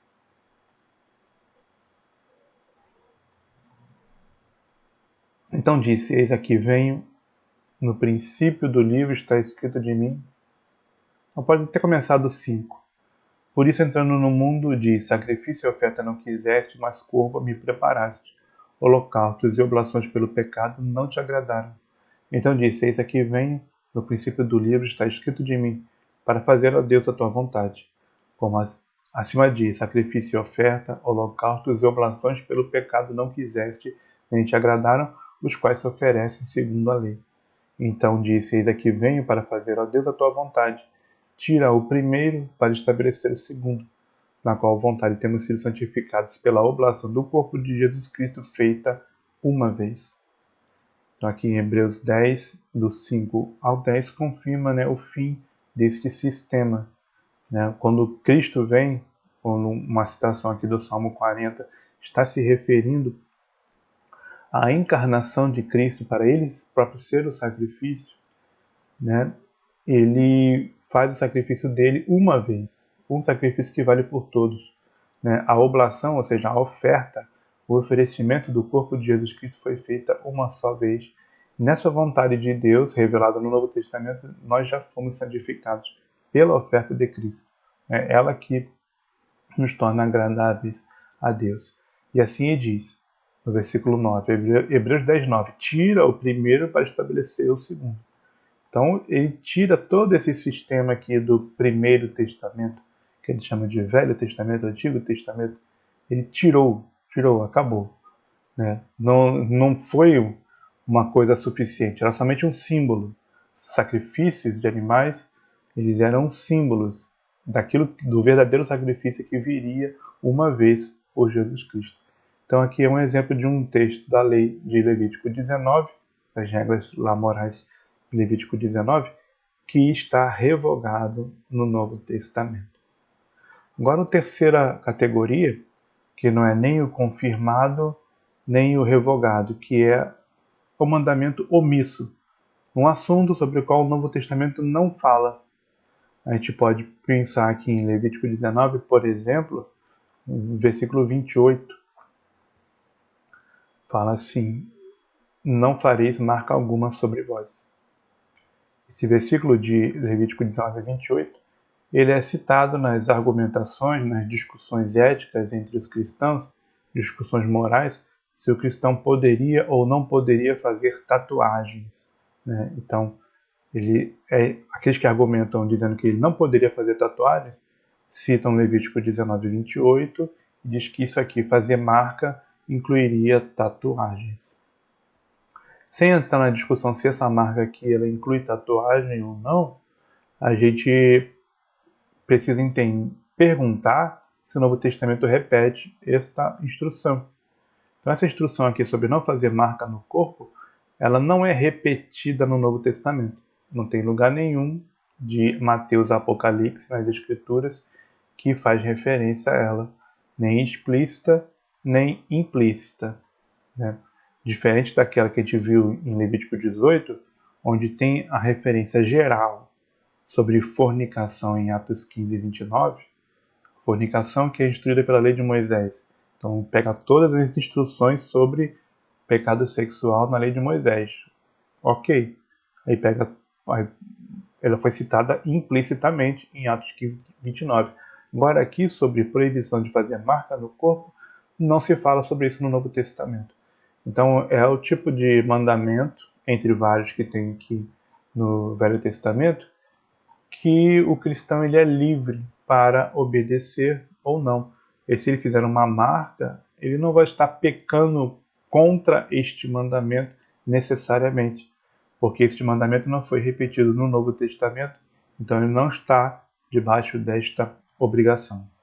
Então esse discernimento aqui, de eu pegar cada um desses mandamentos aqui em textos como Levítico 19, que fala salpicado de várias coisas diferentes, cada um deles eu tenho que conferir no Novo Testamento, se o Novo Testamento repete, ou se o Novo Testamento revoga, ou se o Novo Testamento não fala sobre o assunto. Se o Novo Testamento repetir, implícita ou explicitamente, então estou obrigado a obedecer esse mandamento aqui do Velho Testamento. Se o Novo Testamento revogar, eu não posso fazer, não tenho que fazer mais. Como é todos os mandamentos, todas as instruções cerimoniais, né, do culto, sacrifício de animais, aquele culto lá do tabernáculo e do templo que Deus ordenou. E se o Novo Testamento não fala sobre o assunto, então nesse assunto eu sou livre para seguir a minha consciência e fazer aquilo que o meu entendimento como cristão não me acusar. Minha consciência limpa, minha consciência estando limpa, não é porque está escrito no Velho Testamento que eu tenho que deixar de fazer, porque se não foi repetido no Novo Testamento, eu estou livre desta obrigação. Levítico 20, santidade no juízo. A gente vê agora neste capítulo, lá no versículo 22,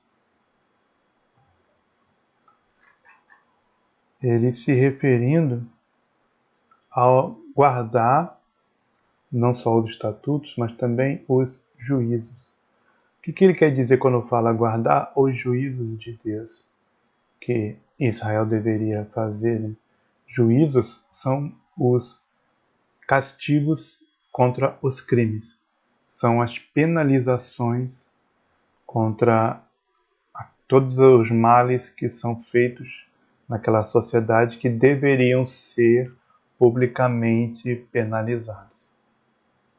Pecado é tudo que eu faço fora da vontade de Deus. Agora, crime é uma coisa que prejudica tanto a vida social que a sociedade decide punir.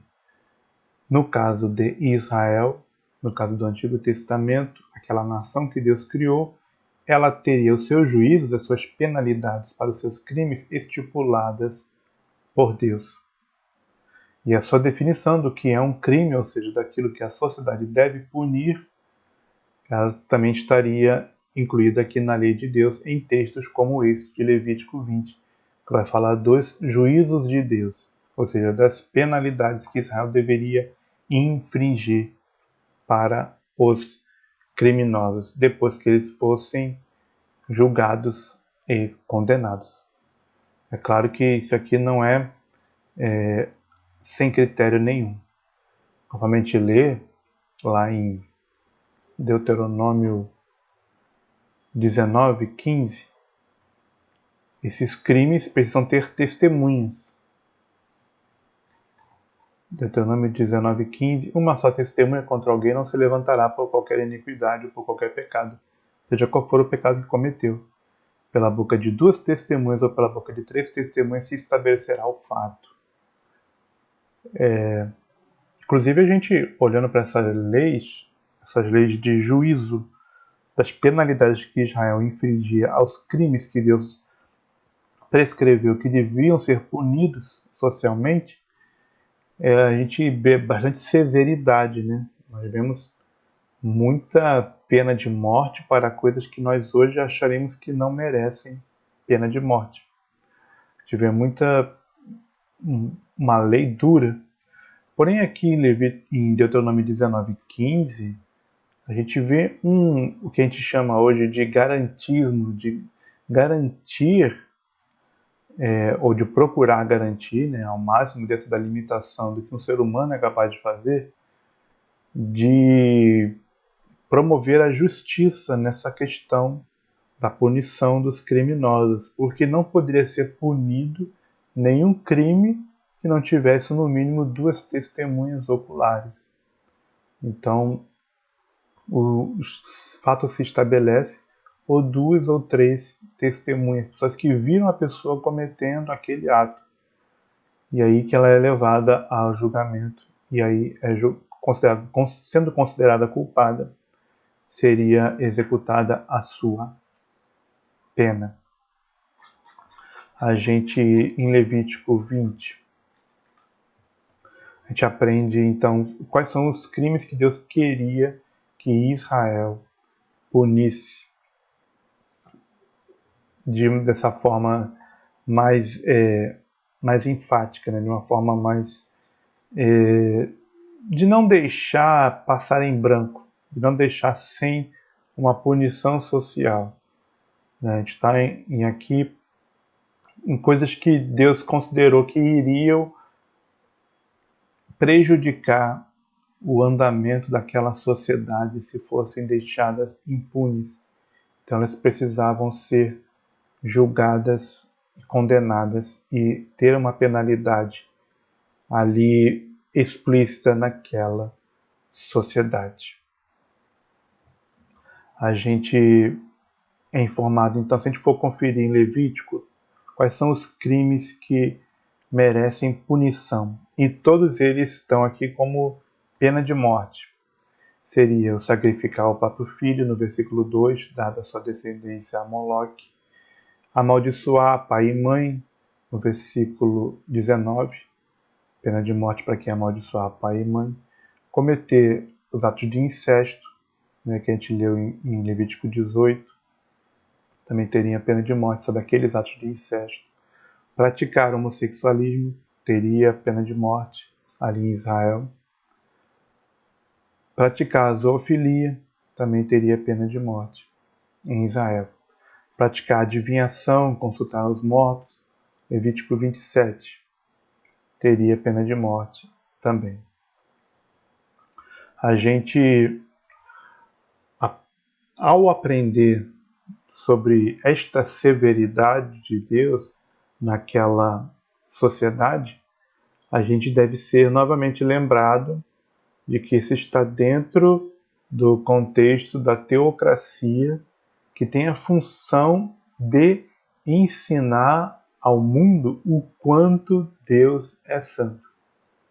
Então, a severidade das penalidades em Israel, que tinha pena de morte para muitas coisas, ela tem a função de comunicar a santidade de Deus, do quanto Deus é contra o pecado, do quanto o pecado é destrutivo, do quanto o pecado causa ojeriza em Deus. Então, para esse tipo de pecados alistados aqui em Levítico 20, a sociedade de Israel, depois do devido processo da pessoa ser pega em flagrante por 2 ou 3 testemunhas, se essas testemunhas testemunharem, for estabelecido o fato que ele cometeu o crime, então ele ser punido desta forma.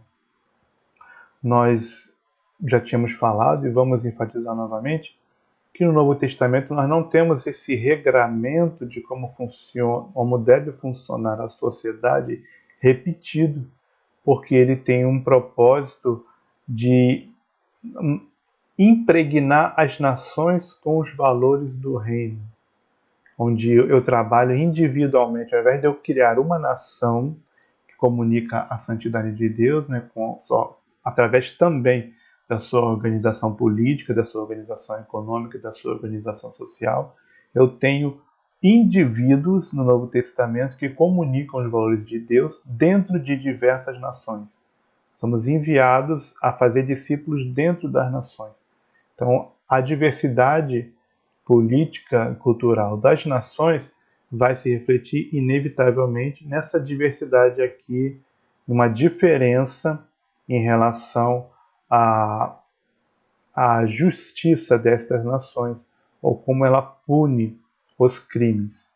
Não necessariamente o cristão vai pegar Levítico 20, vai levantar dentro do seu povo, seja qual povo ele estiver, e dizer que o certo é punir com pena de morte cada uma das coisas que estão aqui em Levítico 20 ou em qualquer outro trecho da lei de Moisés. Não necessariamente. Mas, sobre essa questão de que deve haver juízo, que a gente leu aqui, Levítico 22, deve haver juízo sobre os criminosos, essa questão ela é mantida, em termos gerais. A aplicação detalhada dela, sobre o que é crime e como ele deve ser punido, não necessariamente, mas o deve haver juízo sobre os crimes, sim. Isso em todas as nações do mundo, em todos os tempos, até Jesus voltar, o cristão em sua nação, ele vai afirmar que deve haver juízo sobre os crimes. Isso é confirmado em textos como Romanos 13, 4. Ele diz que os governantes existem no mundo como uma bênção de Deus para a ordem na sociedade. O próprio Deus aqui estabelece que exista governo nas sociedades. E eles não devem ser terror para as boas obras, mas para as más. Ou seja, Deus usa a lei, a justiça que há entre as nações, mesmo as nações que não têm exatamente a mesma lei lá de Moisés, para ser terror para as obras más. Ele é ministro de Deus para o bem dos povos, porque ele castiga os malfeitores. Ele é ministro de Deus para castigar o que faz o mal. Então tem essa função aqui das autoridades, dizendo aqui, confirmando em Romanos 13, no Novo Testamento, que as autoridades devem castigar aquele que faz o mal. Inclusive, a gente lembra de um texto de Eclesiastes 8:11, que fala sobre as consequências se não houver castigo para os crimes. Eclesiastes 8:11 fala: porquanto não se executa logo o juízo sobre a má obra, por isso o coração dos filhos dos homens está inteiramente disposto para fazer o mal.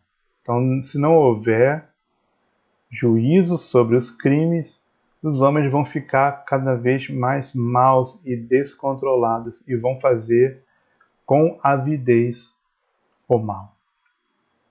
A aplicação para o dia de hoje, então, de textos como Levítico 20, no mínimo, a primeira aplicação é a gente chamar o mal de mal. Eu dizer o que Deus é contra, isso eu posso fazer com tranquilidade. Todas as coisas que Deus diz aqui que são crimes, eu posso dizer na minha sociedade. E são coisas erradas também. Agora, se eu tenho que promover o mesmo tipo de penalidade na minha sociedade, para essas penalidades, igual as penalidades que estão aqui em textos como Levítico 20, isso varia muito do em que estágio está essa sociedade, qual é o estado de moralidade dela, qual é o estágio de desenvolvimento dela, qual é o estágio de bem-estar dela, né? Porque existem prioridades para nós lidarmos. A gente entende do Novo Testamento que a função do governante, né, Timóteo 2:2, é nos prover uma vida quieta e sossegada em toda piedade e honestidade. Então, algumas sociedades em que você não tem o mínimo para uma vida quieta e sossegada, onde você não tem o direito à vida garantido, o direito à propriedade garantido, né? Você não é adequadamente protegido contra os homicídios e os roubos. Esta sociedade ela tem uma prioridade para ela tratar antes dela chegar no detalhamento lá moral de Levítico 20, que pune sobre outras coisas, né? Coisas mais periféricas em relação ao direito à vida e ao direito à propriedade. Então, eu tenho que discernir em que estágio eu estou aqui da minha sociedade me provendo uma vida quieta e sossegada em toda a piedade e honestidade, para então eu estar promovendo ou lutando ou trabalhando para que minha sociedade adote uma justiça relacionada aos crimes. Porque a questão é a seguinte: se eu estou numa sociedade onde os meus direitos mais básicos não são garantidos, eu tenho que primeiro trabalhar para o estabelecimento da justiça quanto a esses direitos básicos. No caso da proteção à vida e proteção à propriedade, vem em primeiro lugar. E depois o estabelecimento da justiça nas outras áreas. A gente aprende também em Levítico 20, lá no versículo de 4 a 6, que há uma promessa de Deus que Ele próprio castiga os malfeitores quando eles não são castigados pela justiça daquela sociedade.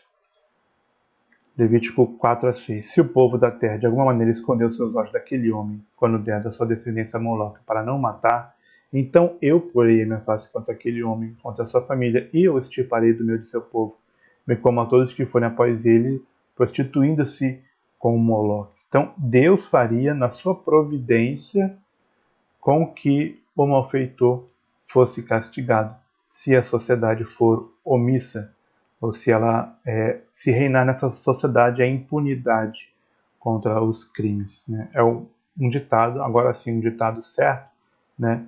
Que a justiça dos homens falha, mas a justiça de Deus não falha.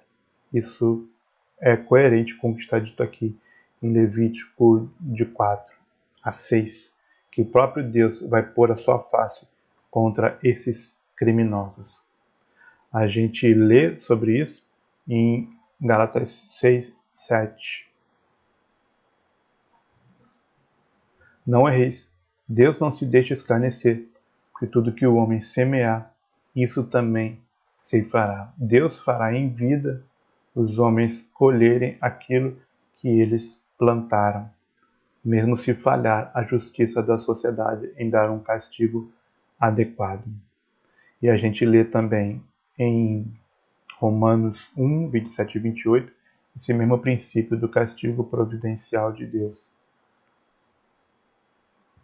Que, como eles não se importaram em ter conhecimento de Deus, assim Deus os entregou um sentimento perverso para fazerem coisas que não vêm. E no versículo 27, recebendo em si mesmos a recompensa que convinha ao seu erro. O próprio Deus providencia que eles sejam castigados quando eles cometem esses crimes aqui referidos em Levítico 20. No caso aqui, Romanos 27 fala do pecado do homossexualismo também. Semelhantemente também os homens, deixando o uso natural da mulher, se inflamando em sua sensualidade uns para com os outros, homens com os homens, cometendo torpeza e recebendo em si mesmos a recompensa que convinha ao seu erro. Então há castigos providenciais de Deus sobre os que cometem esses tipos de pecados, mesmo que esteja vivendo numa sociedade em que não existe punição para esses pecados. Sobre a pena de morte, a gente tem uma extensa discussão aí se no cristianismo, no Novo Testamento, nós deveríamos ou não ter uma promoção, uma concordância com a pena de morte. O detalhe é o seguinte, um detalhe que torna a discussão um pouco mais difícil, é que não é somente na lei de Moisés que a pena de morte aparece. Ela aparece lá em Gênesis 9, onde Deus está falando com toda a humanidade. Assim como nós, quando estudamos Levítico 11, nós vimos que aqui, quando Deus fala com toda a humanidade, depois do dilúvio, ele diz que eles podem comer todos os tipos de animais, então por isso que Deus nunca proibiu nenhum gentio de comer nenhum animal. Aqui também, em Gênesis 9, ao final do dilúvio, Deus se dirige a toda a humanidade e diz e fala sobre pena de morte, pelo menos para o crime de homicídio. Quem derramar o sangue do homem, pelo homem o seu sangue será derramado, porque Deus fez o homem conforme a sua imagem. Isso é um texto, então, Deus falando com toda a humanidade, depois do dilúvio, falando sobre pena de morte, pelo menos para o crime de homicídio, o crime de assassinato. Ele, em Gênesis 9:6, afirma que ele merece pena de morte. Agora, nós temos um texto do Novo Testamento que nos faz refletir nesse assunto da pena de morte, e ele tem que entrar em qualquer discussão. Qualquer discussão que eu tiver sobre pena de morte, eu tenho que tratar desse texto aqui também. João 8, de 1 a 11, a história da mulher apanhada em adultério. Nós sabemos que o que Jesus perguntou ali foi: quem tiver sem pecado, seja o primeiro que atire pedra contra ela. Atirar pedra era a punição de pena de morte e de apedrejamento. E Jesus perguntou para aqueles que queriam apedrejá-la, ou que perguntaram se ela merecia ser apedrejada, ele perguntou: qual de vocês é o que está sem pecado? Essa pergunta aqui de Jesus, ela levanta um ponto importante, não é? Se eu estabelecer a pena de morte, quem é o ser humano que merece executar a pena? Ou que é digno o suficiente para ter o direito de executar a pena de morte? Que aqui Jesus não está perguntando quem cometeu o mesmo pecado de adultério, embora possa ser verdade que muitas daquelas pessoas que estão aqui em João 8:11 acusando a mulher adúltera, eles próprios fossem adúlteros. Mas nesse que está escrito não, ele está escrito que tivesse sem pecado. Quem teria o direito de executar a pena de morte seria alguém que não tivesse pecado. Então, esse texto aqui, ele traz dificuldades, né, para o defensor da pena de morte no Novo Testamento. Ele tem que lidar com essa questão aqui, em que, ao mesmo tempo, eu sou confirmado lá em Romanos 13, que a autoridade pode e deve usar a força para castigar os malfeitores. Mas aqui Jesus pergunta quem é digno de executar a pena de morte, quem é que é sem pecado. No Novo Testamento nós temos uma nova luz. A gente tem que sempre lembrar que o Velho Testamento ele é provisório. No Velho Testamento Deus autorizou juízes, governadores, soldados, sacerdotes, profetas, sim, de executarem a pena de morte. É verdade. Deus autorizou isso no Velho Testamento. Mas aqui no Novo Testamento nós temos a nova luz de Cristo perguntando quem é digno de executar a pena de morte. Em João capítulo 8, versículo 7. Então fica uma questão em aberto. Né? Não tem uma resposta muito fácil se o cristão deve ou não concordar com a existência de pena de morte em sua sociedade. A gente, como cristão, a gente tem a nossa ênfase pela misericórdia. Nós somos, Efésios 5 diz, para imitarmos a Deus. E Deus, ele exerce conosco misericórdia para que nós exerçamos também misericórdia com os outros. Conforme a gente lê lá em 1 Pedro 3, 2 Pedro 3,